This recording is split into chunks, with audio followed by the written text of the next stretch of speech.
नमस्कार मेरे प्यारे साथियों, स्वागत है आपका आपके अपने YouTube चैनल एक्सीलेंट गुरु पर। और मैं हूं राकेश सिहाग, एक बार फिर से आप सभी के सामने हाजिर हूं 2 नंबर क्लास लेकर के। पहली क्लास में हमने कुछ बेसिक इंट्रोडक्शन पढ़ा था साइंस के बारे में कि हम साइंस को यानी बायोलॉजी को हम किस प्रकार से पढ़ने वाले हैं। तो आज की क्लास स्टार्ट करूँ उससे पहले मैं आपसे ये आशा कर सकता हूं कि आपने पहली क्लास अच्छे से देखी होगी। अगर नहीं देखी है तो क्रम से आप क्लास देखिए, उसके बाद आपको पढ़ने में मज़ा आएगा और बहुत अच्छे से आप अपनी प्रिपरेशन कर पाओगे। साथियों, ये जो तैयारी का दौर है ये बहुत कठिन होता है और बहुत अच्छे से आपको इसमें मेहनत करनी पड़ेगी। ये जो ज़माना है ना, ये सिर्फ आपकी काबिलियत और आपकी जो सफलता है वो देखता है। आप अगर अनसक्सेसफुल हो जाओगे, आपके पास कितनी भी काबिलियत क्यों ना हो, कोई आपकी वैल्यू नहीं करेगा। छोटी सी लाइन से मैं क्लास को स्टार्ट करूंगा कि ये सरकारी नौकरी है साहब, ये सरकारी नौकरी है साहब, सबको अपना गुलाम बना रखा है। कोई 4 बजे पढ़कर सोता है तो कोई 4 बजे पढ़ने के लिए उठता है। इसने सबको अपने हाथों में जकड़ रखा है। तो इस से छुटकारा पाने का एक ही तरीका है, वो है सिर्फ पढ़ाई और अच्छे से मेहनत करना। चलिए क्लास को शुरू करते हैं। जैसा कि मैंने आपको बताया कि हम जीव विज्ञान को स्टार्ट किए थे। जीव विज्ञान यानी बायोलॉजी, बायोलॉजी को हमने पढ़ना स्टार्ट किया था। और बायोलॉजी में हमने क्या पढ़ा था कि जो बायोलॉजी यानी जो जीव विज्ञान है, इसको 2 भागों में हमने बांटा था, एक जंतु विज्ञान और एक है पादप विज्ञान। मैंने आपको यह भी बताया था कि जीव विज्ञान का जो जनक है वो है अरस्तु। जीव विज्ञान का जनक कौन है? अरस्तु। और मैंने आपको यह भी बताया था कि जंतु विज्ञान का जनक भी कौन है? अरस्तु है। एक बात मैंने आपको और बताई थी कि जंतु विज्ञान या फिर जंतु जगत के लिए एक शब्द का प्रयोग किया जाता है और वो शब्द था फ्यूना। ये क्वेश्चन कई बार पूछा गया है। और जो पादप विज्ञान है उसके लिए फ्लोरा शब्द का प्रयोग किया जाता है। फ्लोरा, ये बातें भी आपको ध्यान रखनी थी। तो एक बात मैंने आपको और बताई थी कि जो अरस्तु नाम का वैज्ञानिक है, इन्होंने एक पुस्तक लिखी थी। उस पुस्तक का नाम आपको अच्छे से याद होना चाहिए क्योंकि कई बार ये क्वेश्चन पूछा जा चुका है। मैंने आपको बताया था कि अरस्तु नामक वैज्ञानिक ने एक पुस्तक लिखी थी और उस पुस्तक का नाम था जंतु इतिहास। जंतु इतिहास नाम की पुस्तक। ये बातें आपको कुछ बेसिक जानकारी मैंने आपको दी थी। एक बात आपको नोट में और ध्यान रखनी है। एक व्यक्ति था जिसका नाम था केरोलस लीनियस। केरोलस लीनियस नाम का एक वैज्ञानिक था। इसके बारे में आपको 2 बातें ध्यान रखनी है। एक नंबर बात आपको ध्यान रखनी है कि इन्होंने जंतुओं के लिए या फिर जीवों के लिए, जंतु नहीं आप जीव बोल सकते इसको, जीवों के लिए द्विनाम पद्धति स्टार्ट की थी। जीवों के लिए क्या की थी? द्विनाम पद्धति। द्विनाम पद्धति, ये बात आपको बहुत अच्छे से ध्यान रखनी है। ये क्वेश्चन भी बहुत बार पूछा जा चुका है कि द्विनाम पद्धति के जन्मदाता कौन है। द्विनाम पद्धति किसने स्टार्ट की थी? तो द्विनाम पद्धति स्टार्ट की थी केरोलस लीनियस ने। अब ये द्विनाम पद्धति क्या होती है? तो द्विनाम पद्धति का मतलब, द्वि का मतलब 2 और नाम का मतलब नाम, यानी किसी भी जीव के 2 नाम। जैसे आपने विज्ञान में सुना होगा मानव। मानव को वैज्ञानिक भाषा में या फिर वैज्ञानिक नाम इसका क्या है? इसका वैज्ञानिक भाषा में नाम है होमो सेपियंस। होमो सेपियंस, इसमें 2 नाम हो गए। ये है आपकी द्विनाम पद्धति। तो ये जो मानव का जो होमो सेपियंस नाम है, ये किसने बताया था? केरोलस लीनियस ने बताया था। यानी द्विनाम पद्धति के जो जन्मदाता हैं वो कौन है? Carolus Linnaeus. इसी प्रकार से मटर का नाम आपने सुना होगा। मटर का नाम होता है पाइसम सेटाइवम। Pisum sativum. ये जो पाइसम सेटाइवम है, इसमें भी 2 नाम है, एक पाइसम और दूसरा सेटाइवम। ये भी 2 नाम है, इसका मतलब ये भी द्विनाम है। तो इस द्विनाम पद्धति को किसने प्रचलित किया था? इस द्विनाम पद्धति को प्रचलित किया था केरोलस लीनियस ने। इसके साथ साथ आपको एक बात और ध्यान रखनी है, केरोलस लीनियस ने एक पुस्तक लिखी थी उस पुस्तक का नाम भी आपको ध्यान रखना है। इनकी पुस्तक का नाम था सिस्टीमा नेचुरी। सिस्टीमा नेचुरी। सिस्टीमा नेचुरी नाम की जो पुस्तक है वो किसने लिखी थी? केरोलस लीनियस ने लिखी थी। जिस प्रकार से मैंने आपको बताया कि अरस्तु ने पुस्तक लिखी थी उसका नाम है जंतु इतिहास, इसी प्रकार से केरोलस लीनियस ने एक पुस्तक लिखी थी, उस पुस्तक का क्या नाम है? उस पुस्तक का नाम है सिस्टीमा नेचुरी। उस पुस्तक का क्या नाम है? सिस्टीमा नेचुरी। अच्छा, इस जंतु इतिहास पुस्तक में क्या बताया गया है? मैंने आपको बताया भी था कि इसमें जंतुओं का जो व्यवहार है, जंतुओं का जो व्यवहार है उसकी कार्यशैली है, यानी कार्य प्रणाली या फिर कार्यशैली, और इस जीवों की संरचना, ये तीन बातों को किसके अंदर दर्शाया गया है? इन तीन बातों को दर्शाया गया है जंतु इतिहास पुस्तक में। यानी जंतु किस प्रकार के का व्यवहार करते हैं, उनके काम करने की शैली क्या है, और वो किस प्रकार से बने होते हैं, यानी उनकी संरचना। ये बातें किसके अंदर बताई गई? ये बातें बताई गई हैं जंतु इतिहास नाम की पुस्तक में।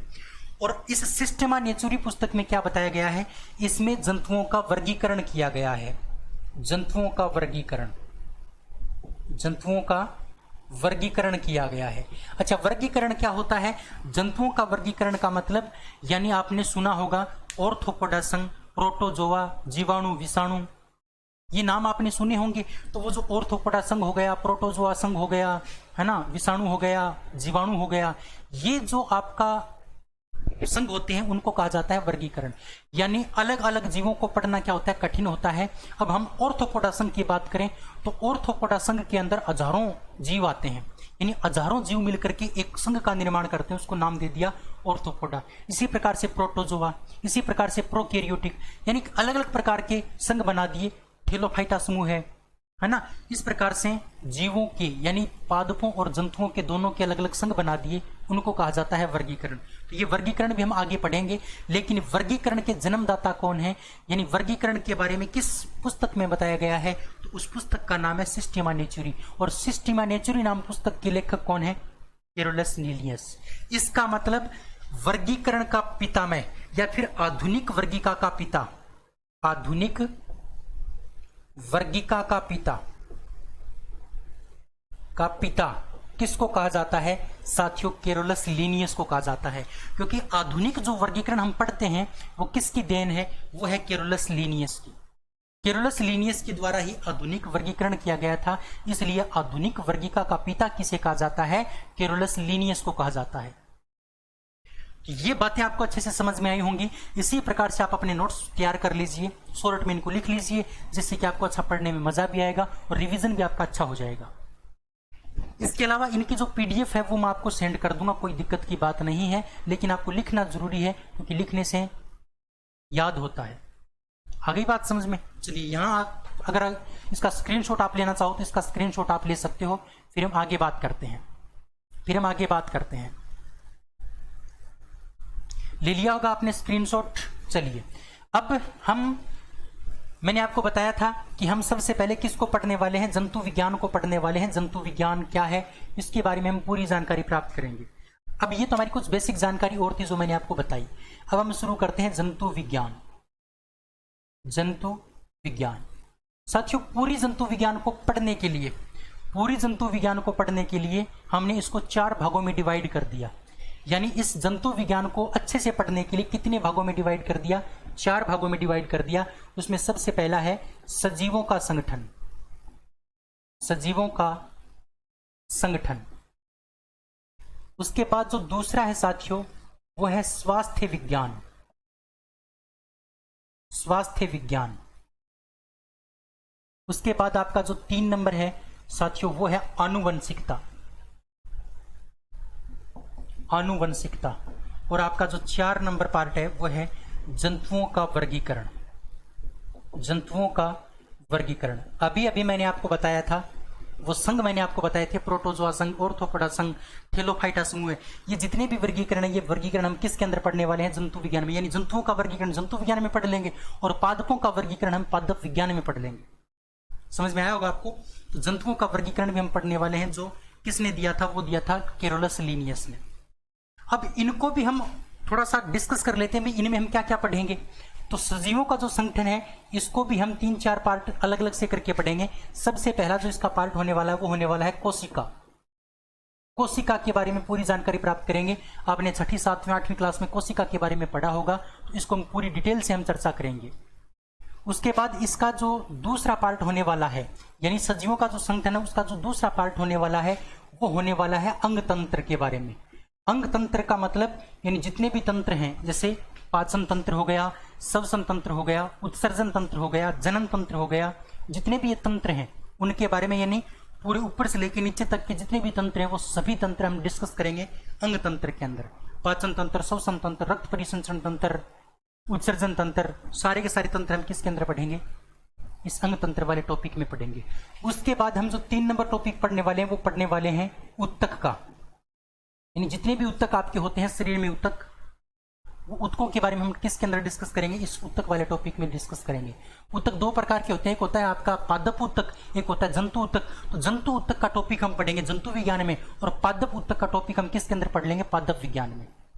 इसके बाद हम जो 4 नंबर पढ़ने वाले हैं साथियों, वो पढ़ने वाले हैं हम किसके बारे में, तंत्रिका तंत्र के बारे में।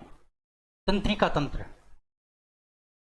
तंत्रिका तंत्र यानी तंत्रिका तंत्र में हमारा जो मस्तिष्क है, हमारी जो मेरुरज्जु यानी रीढ़ की हड्डी है, इनको शामिल किया गया है। तो मस्तिष्क और मेरुरज्जु के बारे में हम पढ़ेंगे किसके अंदर, तंत्रिका तंत्र के अंदर। इसके बाद हम जो नेक्स्ट 5 नंबर टॉपिक पढ़ेंगे वो पढ़ेंगे ज्ञानेंद्रियों के बारे में। ज्ञानेंद्रियां, ज्ञानेंद्रियों के बारे में हम किसके अंदर पढ़ेंगे, 5 नंबर टॉपिक में। ज्ञानेंद्रिय हमारी 5 होती हैं। कौन कौन सी 5 ज्ञानेंद्रियां, आंख हो गया, कान हो गया, नाक हो गया, जीभ हो गया, और एक हमारी पूरी त्वचा हो गई। तो आंख, कान, नाक, जीभ और हमारी पूरी त्वचा के बारे में 500 ज्ञानेंद्रियों के बारे में मैं आपको पढ़ाऊंगा इस ज्ञानेंद्रियों वाले टॉपिक में। यानी ये हमारा सजीवों का संगठन का जो टॉपिक है वो सबसे बड़ा टॉपिक है। इसके बाद स्वास्थ्य विज्ञान की बात करें तो उसमें हम क्या पढ़ेंगे, पौष्टिक आहार के बारे में पढ़ेंगे कि भी पौष्टिक आहार खाने से, पौष्टिक आहार में कौन कौन से तत्व शामिल होते हैं, जैसे विटामिन हो गया, कार्बोहाइड्रेट हो गया, है ना, वसा हो गया, ये हमारे पौष्टिक आहार में शामिल होते हैं। अगर हमें प्रोटीन नहीं मिलेगा तो कौन सा रोग हो जाएगा, यानी रोगों के बारे में भी हम किसके अंदर पढ़ेंगे, रोगों के बारे में भी हम स्वास्थ्य विज्ञान में पढ़ेंगे। और जितने भी हमारे विटामिन हो गए, कार्बोहाइड्रेट हो गया, वसा हो गया, प्रोटीन हो गया, उनके बारे में भी हम किसके अंदर पढ़ेंगे, इस स्वास्थ्य विज्ञान वाले टॉपिक में पढ़ेंगे।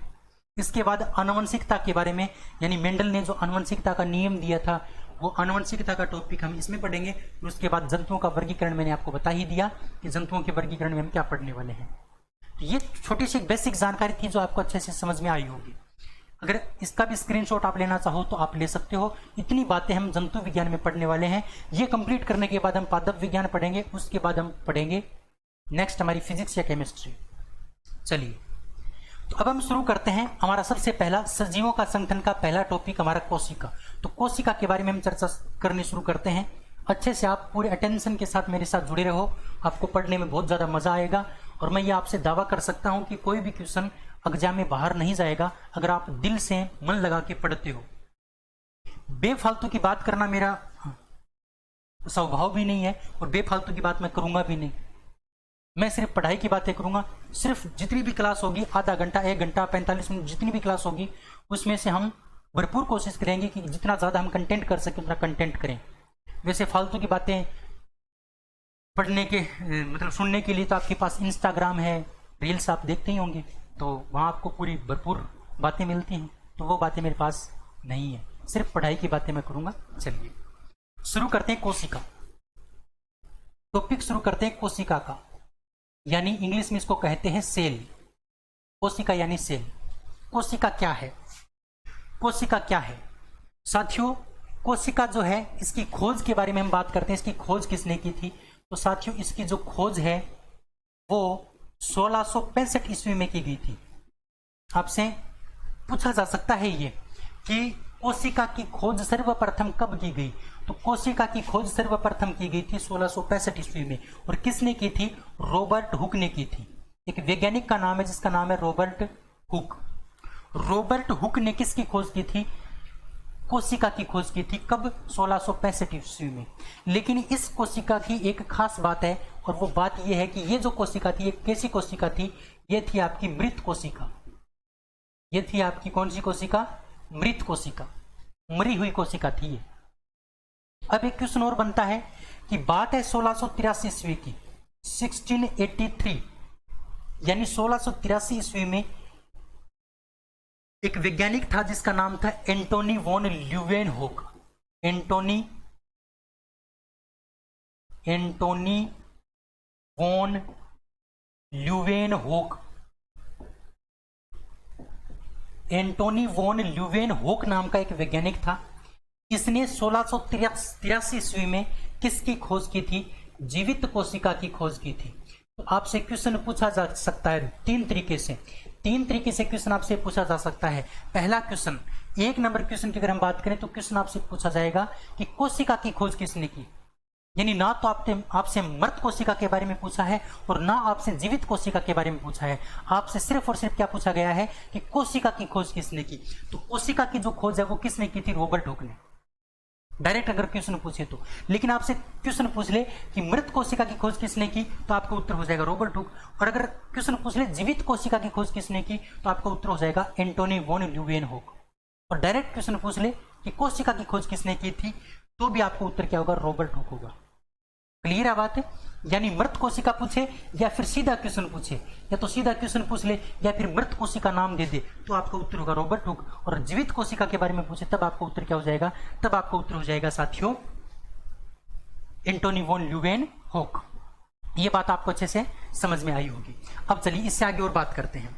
साथियों जो कोशिका है इसके बारे में एक इंपॉर्टेंट बात आपको ध्यान रखनी है कि जो कोशिका होती है वो कोई भी जीव होता है, कोई भी जीव, उस जीव की क्रियात्मक और संरचनात्मक इकाई होती है। यानी किसी भी जीव की, कोई भी जीव है उस जीव की जो क्रियात्मक व संरचनात्मक इकाई होती है। कौन? कोशिका। जो कोशिका होती है वो किसी भी जीव की संरचनात्मक और क्रियात्मक इकाई होती है। क्रियात्मक का मतलब होता है काम करने की इकाई, यानी मैं बोल रहा हूं किसके द्वारा? कंठ के द्वारा और जीभ के द्वारा बोल रहा हूं, तो जीभ मेरी एक कोशिका है, कंठ भी मेरी एक कोशिका है। यानी हमारा जो पूरा शरीर है वो किससे मिलकर के बना है? कोशिकाओं से मिलकर के बना है। इसका मतलब ये हुआ कि हमारी जो काम करने की जो इकाई है, हम किसके द्वारा जो भी हम काम करते हैं, जो भी काम करेंगे वो किसके माध्यम से करेंगे? वो करेंगे कोशिका के माध्यम से। इसलिए कोशिका को क्या कहा जाता है? जीव की क्रियात्मक इकाई कहा जाता है। और संरचनात्मक इकाई क्यों कहा जाता है? संरचनात्मक का मतलब होता है बनावट, यानी बनी हुई। तो हमारी जो शरीर है, हमारा जो बॉडी का जो स्ट्रक्चर है वो किसके द्वारा बना हुआ है? वो कोशिका के द्वारा बना हुआ है। इसीलिए कोशिका को हमारी संरचनात्मक इकाई कहते हैं। यानी हमारा शरीर कोशिकाओं से बना है, इसलिए इसको संरचनात्मक इकाई कहते हैं। और हमारा शरीर काम किसके द्वारा करता है? कोशिका के द्वारा करता है, इसलिए इसको क्या कहा जाता है? क्रियात्मक इकाई कहा जाता है। ये बातें आपको अच्छे से समझ में आ गई होंगी। अब एक बात और ध्यान रखनी है, इस कोशिका के बारे में एक सिद्धांत दिया गया है और उस सिद्धांत को कहा जाता है कोशिका सिद्धांत। ध्यान रखना है आपको, कोशिका के बारे में एक सिद्धांत दिया गया है जिसको क्या कहा जाता है? कोशिका सिद्धांत कहा जाता है। कोशिका सिद्धांत। कोशिका के बारे में एक सिद्धांत दिया गया है और वो सिद्धांत किसने दिया वो भी आपको ध्यान रखना है। एक नाम था आपका टी स्वान। ये कोशिका सिद्धांत किसने प्रतिपादित किया था? ये प्रतिपादित किया था, यानी इसका जो प्रतिपादन है वो 2 वैज्ञानिकों ने किया था। एक का नाम था टी स्वान और दूसरे व्यक्ति का नाम था एम स्लाइडेन। ये बात आपको ध्यान रखनी है। क्वेश्चन पूछा जा सकता है कि कोशिका सिद्धांत किसने प्रतिपादित किया? तो कोशिका सिद्धांत किसने प्रतिपादित किया था? एक वैज्ञानिक का नाम था टी स्वान और दूसरे वैज्ञानिक का नाम था एम स्लाइडन। एक वैज्ञानिक का नाम टी स्वान और दूसरे वैज्ञानिक का नाम था एम स्लाइडन। अच्छा, कब प्रतिपादित किया था? तो 1838 और 39, 1838 और 39 में किसको प्रतिपादित किया था? कोशिका सिद्धांत को किसने? टी स्वान और एम स्लाइडन ने। अच्छा, अब आपके दिमाग में यह आया होगा कि इस कोशिका सिद्धांत में क्या बताया गया है? इस सिद्धांत में क्या बताया गया है, ये बात आपके दिमाग में आई होगी। तो टेंशन मत लो, आपका डाउट एक भी नहीं छोड़ूंगा मैं। इस कोशिका सिद्धांत में क्या बताया गया है वो देखो। इस सिद्धांत में 1-2 बातें महत्वपूर्ण बताई गई हैं। 1 नंबर जो बात बताई गई है कोशिका सिद्धांत में कि सभी जीव किससे मिलकर के बनते हैं? कोशिका से बनते हैं। किससे बनते हैं? कोशिका से, कोशिका से बनते हैं। ये पहली बात किसके अंदर बताई गई है? कोशिका सिद्धांत में बताई गई है। दूसरी जो बात बताई गई है कि नई कोशिका अगर उत्पादित होगी, नई कोशिका अगर उत्पादित होगी, नई कोशिका जो उत्पन्न होगी वो किसके द्वारा उत्पन्न होगी, ये बात बताई गई है। तो एम स्लाइडन और टी स्वान ने बताया कि कोई भी नई कोशिका हमारे शरीर में बनेगी तो वो पहले से जो पूर्ववर्ती जो कोशिका होगी, पूर्ववर्ती जो कोशिका होगी उसी से बनेगी। पूर्ववर्ती कोशिका से किसका निर्माण होगा? नई कोशिका का निर्माण होगा। यानी कोई भी कोशिका, आपने ये तो पढ़ा होगा कि हमारे शरीर में रोजाना हजारों कोशिकाएं खत्म होती हैं, यानी मर जाती हैं, और हजारों कोशिकाएं नई बनती हैं। तो जो नई कोशिकाएं बनती हैं वो किसके द्वारा बनती हैं? पूर्ववर्ती कोशिका से। यानी जो पुरानी कोशिका थी उस पुरानी कोशिका से ही किस कोशिका का निर्माण होता है? नई कोशिका का निर्माण होता है। ये बात किसके अंदर बताई गई है? ये इस कोशिका सिद्धांत में बताई गई है। समझ में आई बात? ये महत्वपूर्ण दो बातें आपको ध्यान रखनी इस कोशिका सिद्धांत में। कोशिका सिद्धांत में दो बातें महत्वपूर्ण हैं। एक तो सभी जीव किससे मिलकर के बने होते हैं? कोशिका से मिलकर बने होते हैं। और दूसरी बात, नई कोशिका का जो उत्पादन होता है, नई कोशिका जो उत्पन्न होती है वो पूर्ववर्ती कोशिका से उत्पन्न होती है। ये बात किसके अंदर बताई गई है? इस कोशिका सिद्धांत में बताई गई है। उम्मीद आपसे कर सकता हूं कि ये बात आपको अच्छे से समझ में आई होगी। चलिए, तो आप इसका स्क्रीनशॉट लेना चाहो तो आप इसका स्क्रीनशॉट अच्छे से ले सकते हो, फिर हम आगे बात करते हैं। चलिए, इसका स्क्रीनशॉट आप ले लीजिए।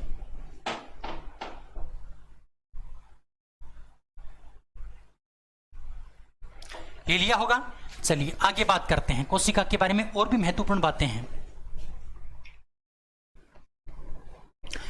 अब देखो, जो कोशिका है उसके बारे में दो तीन बातें और इंपॉर्टेंट है, वो और मैं आपको बताता हूं।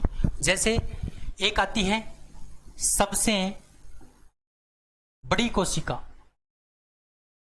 सबसे बड़ी कोशिका, तो सबसे बड़ी कोशिका का नाम है शुतुरमुर्ग का अंडा। शुतुरमुर्ग का अंडा। यानी इस पूरे ब्रह्मांड में सबसे बड़ी जो कोशिका मानी गई है वो किसको माना गया है? शुतुरमुर्ग के अंडे को माना गया है। अंडा भी सोचो इतना बड़ा हो सकता है। सबसे बड़ी कोशिका शुतुरमुर्ग का अंडा, सबसे बड़ी कोशिका शुतुरमुर्ग का अंडा। अब बात आती है सबसे छोटी कोशिका की। सबसे छोटी कोशिका, सबसे छोटी कोशिका, सबसे छोटी कोशिका का जो नाम है वो है पीपीएलयू। इसको पीपीएलयू के नाम से भी जाना जाता है। इसका दूसरा नाम है प्लूरोनियोनिया। प्लूरोनियोनिया, इसको प्लूरोनियोनिया के नाम से भी जाना जाता है। सबसे छोटी कोशिका का नाम क्या है? सबसे छोटी कोशिका का नाम है पीपीएलयू या फिर प्लूरोनियोनिया, या फिर इसका एक नाम और आता है वो है माइकोप्लाज्म। माइकोप्लाज्मा, माइकोप्लाज्मा, यानी माइकोप्लाज्मा, प्लूरोनियोनिया या फिर पीपीएलयू, तीनों एक ही बात है। ये सबसे छोटी कोशिका मानी गई है। क्लियर है बात? अब बात आती है कि हमारी जो कोशिका होती है उसके अंदर सबसे अधिक मात्रा में क्या पाया जाता है? कोशिका के अंदर सबसे अधिक मात्रा में जो पाया जाता है साथियों, वो पाया जाता है जल। सबसे अधिक मात्रा में कोशिका के अंदर क्या होता है? जल होता है। कितने परसेंट? 75 से लेके 80% हमारी कोशिका में क्या पाया जाता है? 75 से लेके 80% हमारी कोशिका के अंदर जल पाया जाता है। अच्छा, इसके बाद अगर बात करें हम ऑक्सीजन की, क्वेश्चन आपसे पूछा जा सकता है कि हमारी कोशिका के अंदर ऑक्सीजन कितनी पाई जाती है। तो हमारी जो कोशिका होती है उसमें अगर हम ऑक्सीजन की बात करें तो ऑक्सीजन पाई जाती है केवल 65%। 65% हमारी कोशिका में क्या होती है? ऑक्सीजन होती है। 75 से लेकर 80% हमारी कोशिका में क्या होता है? जल होता है। यानी गैसों की बात करें तो गैसों में सबसे अधिक मात्रा में क्या होती है? ऑक्सीजन होती है।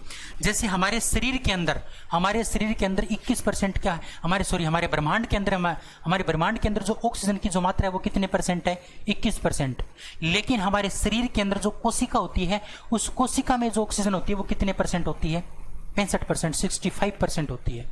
ये बात आपको अच्छे से समझ में आई होगी।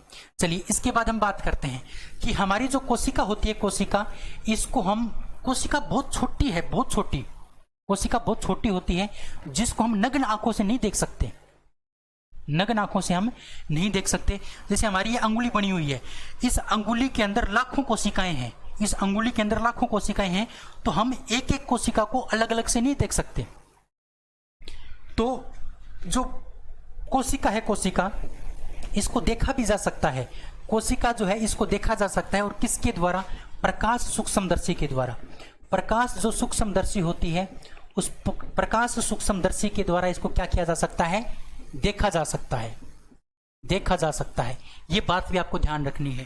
क्वेश्चन आपसे पूछा जा सकता है कि हम कोशिका को किसके द्वारा देख सकते हैं? तो साथियों, प्रकाश सूक्ष्मदर्शी जो होती है उसके द्वारा हम किसको देख सकते हैं? कोशिका को देख सकते हैं। एक बात आपको और ध्यान रखनी है, एक होती है आपकी इलेक्ट्रॉन सूक्ष्मदर्शी, इलेक्ट्रॉन सूक्ष्मदर्शी, एक आपकी होती है इलेक्ट्रॉन सूक्ष्मदर्शी। तो जो इलेक्ट्रॉन सूक्ष्मदर्शी है साथियों, उसके बारे में आपसे पूछा जा सकता है कि इसकी खोज किसने की थी? इसकी खोज किसने की थी? तो एक वैज्ञानिक का नाम है नोल और दूसरे वैज्ञानिक का नाम है रस्का। रस के कमर वाला नहीं, रस के कमर वो नहीं, नोल और रस्का। ये रस्का है, रस के नहीं है, रस्का।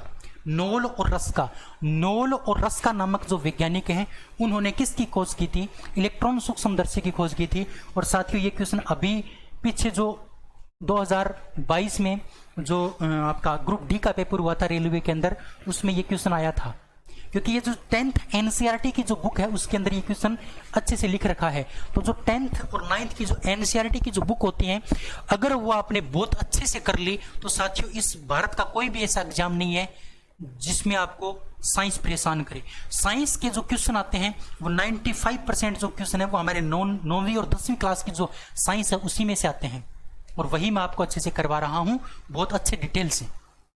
तो यहां तक आप इसका अगर स्क्रीनशॉट लेना चाहो तो स्क्रीनशॉट ले सकते हो। इसके आगे हम और बात करते हैं। चलिए, आपने इसका स्क्रीनशॉट ले लिया होगा, आगे बात करते हैं।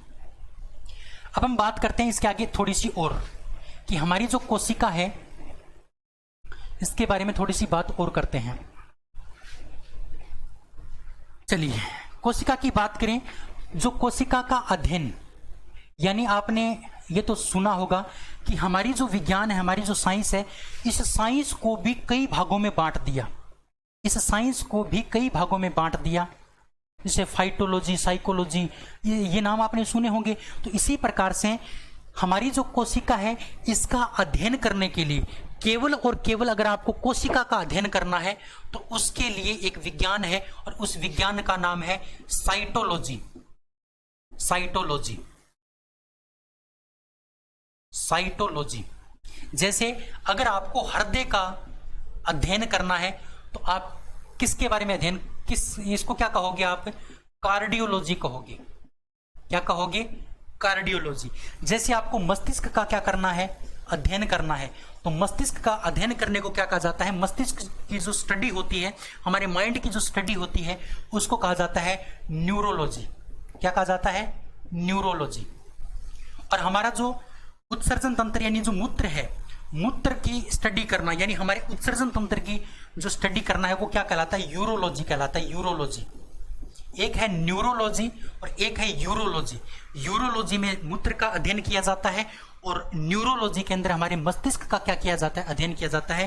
तो इसी प्रकार से हमारी जो कोशिका है इसकी जो स्टडी है, इसका जो अध्ययन है वो किसके अंदर किया जाता है? साइटोलॉजी में किया जाता है। किसके अंदर? साइटोलॉजी के अंदर। ये बात आपको अच्छे से ध्यान रखनी है, किसके अंदर किया जाता है? साइटोलॉजी के अंदर। क्लियर है बात? चलिए आगे बात करते हैं। हमारी जो कोशिका है, हमारी कोशिका के दो भाग होते हैं। हमारी जो कोशिका है उसके अंदर कितने भाग होते हैं? दो भाग। यानी हमारी जो कोशिका होती है वो दो भागों से मिलकर के बनती है। कितने भागों से? दो भागों से। पहला जो भाग है वो है कोशिका भित्ति। पहला जो भाग है वो क्या है? कोशिका भित्ति। और जो दूसरा जो है वो है जीव द्रव्य। जीव द्रव्य यानी इन दो चीजों से मिलकर के किसका निर्माण होता है? हमारी कोशिका का निर्माण होता है। कोशिका के कितने भाग हैं? दो भाग। कौन कौन सा? एक भाग है आपका कोशिका भित्ति और दूसरा भाग है आपका जीव द्रव्य। दूसरा भाग क्या है आपका? जीव द्रव्य। जीव द्रव्य। तो अगर हम कोशिका को पूरा पढ़ना चाहें तो हमें क्या क्या पढ़ना पड़ेगा? कोशिका भित्ति और जीव द्रव्य के बारे में पढ़ना पड़ेगा। कोशिका भित्ति क्या है और जीव द्रव्य क्या है, अगर आप ये पढ़ लोगे तो आपका टॉपिक कंप्लीट हो जाएगा। किसका? कोशिका का। तो सबसे पहले हम किसको पढ़ना स्टार्ट करते हैं? कोशिका भित्ति को पढ़ना स्टार्ट करते हैं। कोशिका भित्ति, चलिए शुरू करते हैं कोशिका भित्ति के बारे में। कोशिका भित्ति के बारे में कुछ इंपॉर्टेंट बातें मैं आपको बताता हूं। सबसे पहली बात, कोशिका भित्ति केवल और केवल पादप कोशिका में पाई जाती है। केवल किसके अंदर होती है? पादप कोशिका में। यह बड़ी इंपॉर्टेंट बात है साथियों, बड़ी इंपॉर्टेंट बात है कि जो आपकी कोशिका भित्ति होती है, कोशिका भित्ति, वो केवल और केवल किसके अंदर पाई जाती है? पादप कोशिका में। जंतु कोशिका में क्या नहीं पाई जाती? जंतु कोशिका में कोशिका भित्ति नहीं पाई जाती। जंतु कोशिका में क्या नहीं पाई जाती? कोशिका भित्ति नहीं पाई जाती। अच्छा, कोशिका भित्ति होती क्या है? यानी आपकी जो पादप कोशिका है, पादप कोशिका, इसका जो सबसे बाहर का आवरण है, सबसे बाहरी आवरण, उसको क्या कहा जाता है? कोशिका भित्ति कहा जाता है। यानी कोशिका भित्ति क्या होती है? कोई भी आपकी पादप कोशिका जो है, उस पादप कोशिका का सबसे बाहर का जो आवरण है, सबसे बाहर का आवरण क्या कहलाता है? कोशिका भित्ति कहलाता है। जैसे ये मान लो आपकी कोशिका है पादप कोशिका, इस पादप कोशिका के चारों ओर जो भाग ये मिलेगा आपको, इसके चारों ओर बाहर का जो आवरण मिलेगा, यानी इसके बाहर कुछ नहीं है, इसके बाहर कुछ नहीं है। यानी ये आपकी कोशिका है, कोशिका के बाहर का जो आवरण है उसको हम क्या कहते हैं? कोशिका भित्ति कहते हैं। बात मैंने किसकी की है? पादप कोशिका की, पादप कोशिका की। अब आपके दिमाग में आया होगा कि जो आपकी जंतु कोशिका है उसमें क्या पाया जाता है? तो साथियों, उसमें भी बाहर का आवरण होता है, लेकिन उसका नाम कोशिका भित्ति नहीं होता। जैसे मैं आपके सामने आपका डाउट क्लियर करता हूं। ये मान लो आपकी पादप कोशिका है और एक मैं आपको यहां पर बना के देता हूं जंतु कोशिका। ये आपकी मान लो जंतु कोशिका है, ये जंतु कोशिका है और ये पादप कोशिका। इसके एक भाग और मिलेगा आपको यहां पर, इस प्रकार से ये मिलेगा। इसके अंदर और आपके जीव द्रव्य वगैरह जो भी है, केंद्रक वगैरह सारी चीजें हैं। एक ये कोशिका आपकी जंतु कोशिका और ये आपकी पादप कोशिका। तो साथियों ध्यान से समझना, पादप कोशिका का जो सबसे बाहर का आवरण है, सबसे लास्ट आवरण, सबसे बाहर की जो परत है, वो कहलाती है भित्ति। क्या कहलाती है? भित्ति। और जंतु कोशिका की सबसे बाहर की जो आवरण है, ये सबसे बाहर की जो आवरण है, ये कहलाती है प्लाज्मा झिल्ली। क्या कहलाती है? प्लाज्मा झिल्ली। दोनों में अंतर समझना। जंतु कोशिका का सबसे बाहर का जो आवरण है वो कहलाता है प्लाज्मा झिल्ली, और पादप कोशिका का सबसे बाहर का जो आवरण है वो कहलाता है आपका भित्ति, कोशिका भित्ति। अच्छा, ये जो पादप कोशिका होती है, इसके अंदर भी प्लाज्मा झिल्ली पाई जाती है। यानी सबसे बाहर का आवरण तो भित्ति कहलाएगा, और इस बाहर वाले के अंदर वाला जो भाग है ना, ये अंदर वाला भाग, इसको कहा जाता है प्लाज्मा झिल्ली। क्या कहा जाता है? प्लाज्मा झिल्ली। इस बात से आपको कुछ समझ में आया होगा। यानी कहने का मतलब, जंतु कोशिका के ऊपर प्लाज्मा झिल्ली के बाद में एक परत और होनी चाहिए थी, वो नहीं है। इसका मतलब जो भित्ति होती है वो केवल और केवल किसके ऊपर पाई जाती है? पादप कोशिका पर पाई जाती है। यानी पादप कोशिका में भित्ति भी पाई जाती है और पादप कोशिका में झिल्ली भी पाई जाती है, लेकिन जंतु कोशिका में केवल और केवल क्या पाई जाती है? झिल्ली पाई जाती है। क्या नहीं पाई जाती? भित्ति नहीं पाई जाती। क्लियर है बात है? चलिए आगे बात करते हैं। क्लियर हो गया होगा अच्छे से। अब देखिए आगे, कोई अगर आपको डाउट रहता है तो आप कमेंट कर दीजिए, अगली क्लास में वो कमेंट पढ़ करके आपका जो डाउट है वो क्लियर किया जाएगा। ठीक है, चलिए।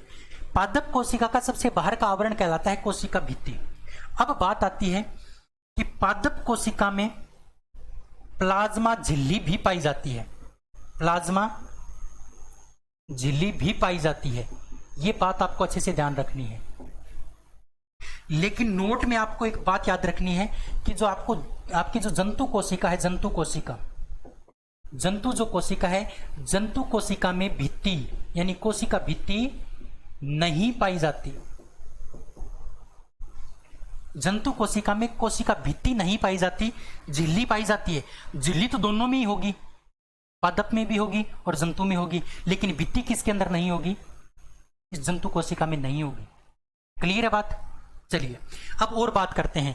ये जो कोशिका भित्ति होती है, इसका निर्माण किसके द्वारा होता है? इस कोशिका भित्ति का निर्माण किसके द्वारा होता है? ये बात भी आपसे पूछी जा सकती है कि कोशिका भित्ति का निर्माण किसके द्वारा होता है। कोशिका भित्ति का जो निर्माण है साथियों, कोशिका भित्ति का जो निर्माण है वो होता है आपका कोशिका भित्ति का निर्माण, झिल्ली का जो निर्माण है वो होता है वसा या लिपिड से।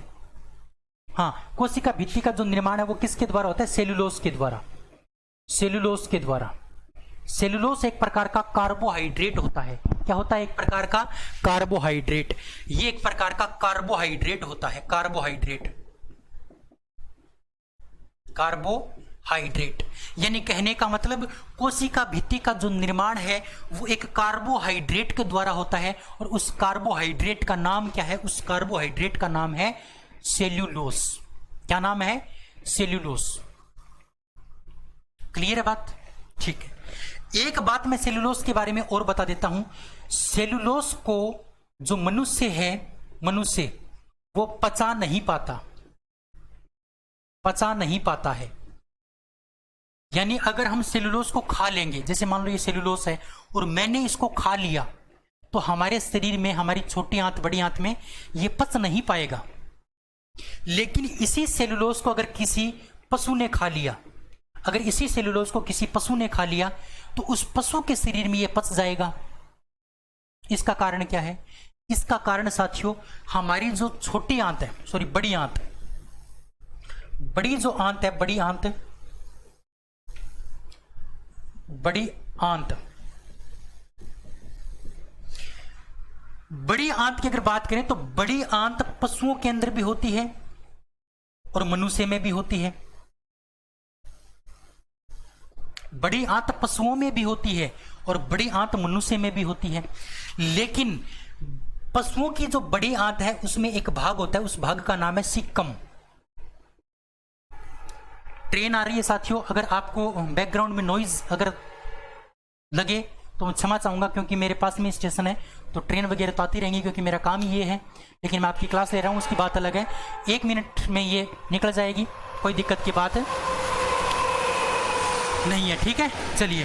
तो मैंने आपको बताया कि जो बड़ी आंत है, बड़ी आंत पशुओं में भी होती है और बड़ी आंत मनुष्य में भी होती है।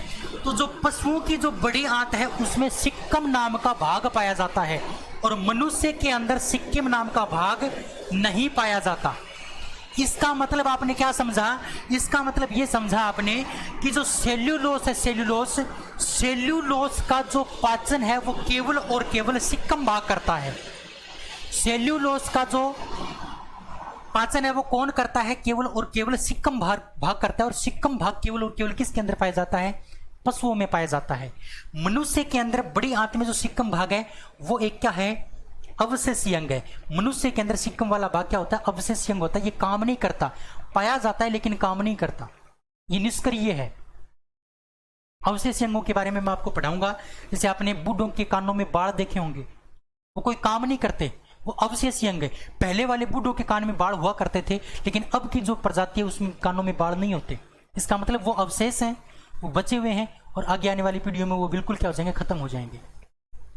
तो ये बात आपको समझ में आई होगी। अब एक बात आपको और ध्यान रखनी है कि ये जो प्लाज्मा झिल्ली होती है, प्लाज्मा झिल्ली, इस प्लाज्मा झिल्ली का जो निर्माण है, प्लाज्मा झिल्ली का जो निर्माण है वो किसके द्वारा होता है?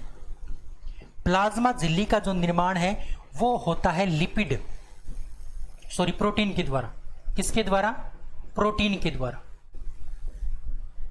प्रोटीन के द्वारा। यानी भित्ति का जो निर्माण होता है वो होता है एक प्रकार की कार्बोहाइड्रेट के द्वारा, जिसको कहा जाता है सेलुलोज। और इस झिल्ली का जो निर्माण है वो किसके द्वारा होता है? वो होता है प्रोटीन के द्वारा। किसके द्वारा? प्रोटीन के द्वारा। जो झिल्ली है उसका निर्माण किसके द्वारा होता है? प्रोटीन के द्वारा। और भित्ति का निर्माण किसके द्वारा होता है? वो होता है आपका कार्बोहाइड्रेट यानी सेलुलोज के द्वारा। क्लियर है बात? चलिए, इस प्लाज्मा झिल्ली का एक नाम और है, इसका उपनाम भी आपको ध्यान रखना है। इसका उपनाम है प्लाज्मा मेम्ब्रेन। इसको प्लाज्मा मेम्ब्रेन के नाम से भी जाना जाता है। मेम्ब्रेन, प्लाज्मा मेम्ब्रेन के नाम से भी इसको जाना जाता है। ये बात आपको अच्छे से समझ में आई होगी। अगर यहां तक आप इसका स्क्रीनशॉट लेना चाहो तो आप स्क्रीनशॉट ले सकते हो। फिर हम आगे बात करते हैं। ले लिया होगा आपने स्क्रीनशॉट, आगे बात करते हैं। यहां तक कोई डाउट है तो आप कमेंट कर सकते हैं। आपका जो डाउट है वो अगली क्लास में क्लियर कर दिया जाएगा और बहुत जल्द आपके लिए शायद लाइव क्लास भी स्टार्ट हो जाएं, क्योंकि मैं जहां रहता हूं वहां मेरे आसपास इंटरनेट की सुविधा नहीं है और जब तक इंटरनेट की सुविधा नहीं हो पाएगी तब तक मैं लाइव क्लास आपके सामने नहीं ले पाऊंगा। एक बार आप रिकॉर्डेड क्लास से काम चलाइए और कोशिश मैं करूंगा कि रिकॉर्डेड क्लास में भी आपको क्वालिटी और कंटेंट बहुत अच्छे तरीके से मैं दे पाऊं और बेहतरीन कंटेंट आपको दे पाऊं। चलिए, ये बात किसकी हो गई? कोशिका भित्ति की हो गई। मैंने आपको बताया कि जो कोशिका होती है वो दो भागों से मिलकर के बनी होती है। एक होता है आपका कोशिका भित्ति और दूसरा भाग था आपका जीव द्रव्य। अब हम किसके बारे में बात करेंगे? जीव द्रव्य के बारे में बात करेंगे। किसके बारे में? जीव द्रव्य। अब हम जो पढ़ने वाले हैं वो किसके बारे में पढ़ने वाले हैं? जीव द्रव्य के बारे में पढ़ने वाले हैं। जीव द्रव्य क्या है? चलिए, अब देखो, कोई भी आपकी कोशिका है, कोई कोशिका है, उस कोशिका के बाहरी आवरण, उस कोशिका के बाहरी आवरण व केंद्रक, एक तो आपका बाहरी आवरण हो गया और एक हो गया आपका केंद्रक, के बीच का जो भाग है, बीच का जो भाग है क्या कहलाता है? जीव द्रव्य कहलाता है। यानी मान लो एक कोशिका ये है और ये इसका केंद्रक है, ये इसका क्या है? केंद्रक, और ये इसके चारों ओर क्या है? एक है, मतलब परत है। एक कोशिका ये है जिसका केंद्रक ये है और ये हो गई एक पार्ट, ये हो गया आपका दूसरा पार्ट और ये हो गया आपका तीसरा पार्ट। तो इसका तो नाम है जंतु कोशिका, इसका नाम है जंतु कोशिका और इसका नाम है पादप कोशिका। पादप कोशिका यानी इसके बाहरी आवरण को हम कहते हैं भित्ति और इसके बाहरी आवरण को हम कहते हैं झिल्ली। तो यानी कहने का मतलब ये आपका बाहरी कोशिका दो प्रकार की है, जंतु कोशिका और पादप कोशिका। तो कोई भी कोशिका हो, चाहे जंतु कोशिका हो चाहे पादप कोशिका हो, दोनों कोशिकाओं का जो बाहर का आवरण है वहां से लेकर के और केंद्र के बीच का जो भाग है वो क्या कहलाता है? आपका जीव द्रव्य कहलाता है। यानी ये तो आपका बाहर की परत हो गई और ये हो गया आपका केंद्रक। तो इस केंद्रक को छोड़ करके इसके बीच का ये जो भाग है, ये इसके बीच का भाग, ये जो भाग है इस केंद्रक को छोड़ करके, यानी केंद्रक और इस बाहर वाले परत के बीच का जो भाग है वो क्या कहलाता है? ये कहलाता है आपका जीव द्रव्य। जीव द्रव्य जैसे इसकी बात करें तो ये आपका केंद्रक है, इस केंद्रक को छोड़ दो और इस यहां से लेके यहां तक का जो भाग है, यानी यहां से लेके यहां तक का जो भाग है वो क्या कहलाएगा? आपका ये पूरा भाग क्या कहलाएगा? केंद्रक को छोड़ करके, यानी इस केंद्रक और इसके बीच का जो भाग है वो क्या कहलाता है? आपका जीव द्रव्य कहलाता है। क्या कहलाता है? जीव द्रव्य।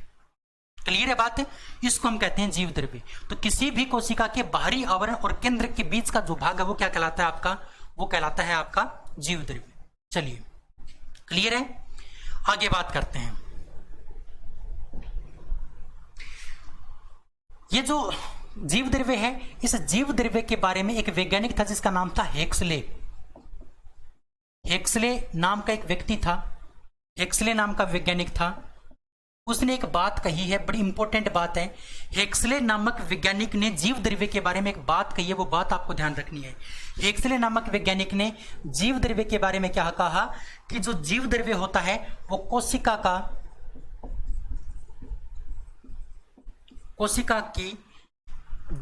के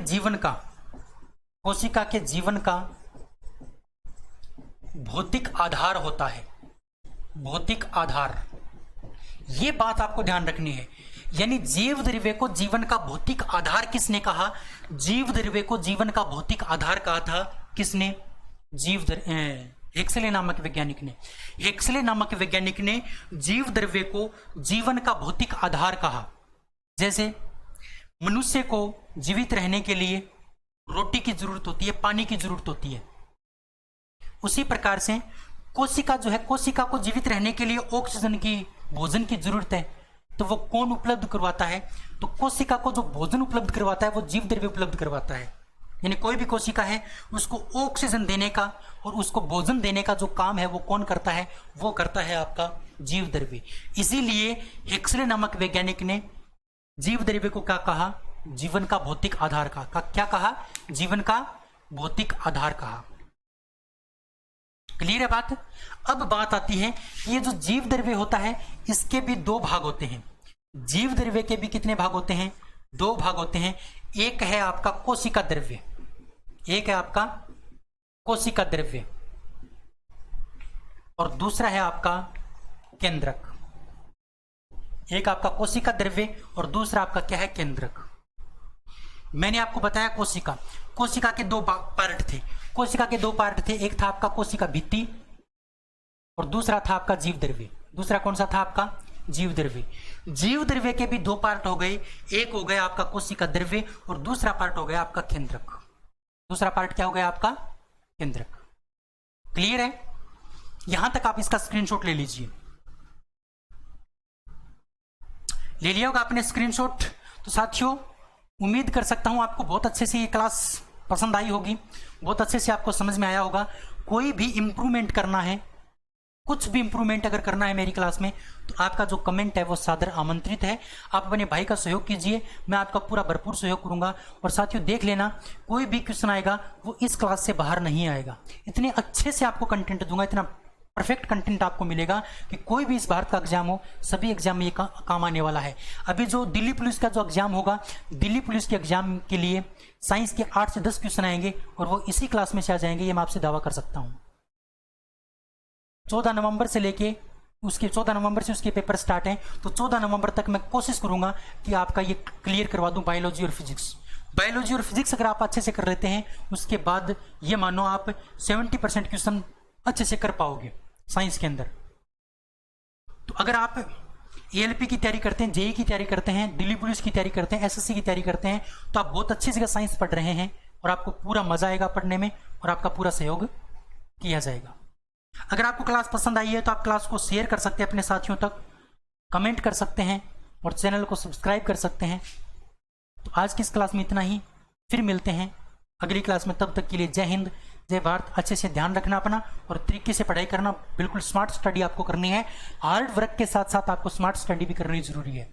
चलिए आज की क्लास में इतना ही, फिर मिलते हैं कल। तब तक के लिए जय हिंद, जय भारत। थैंक यू, धन्यवाद।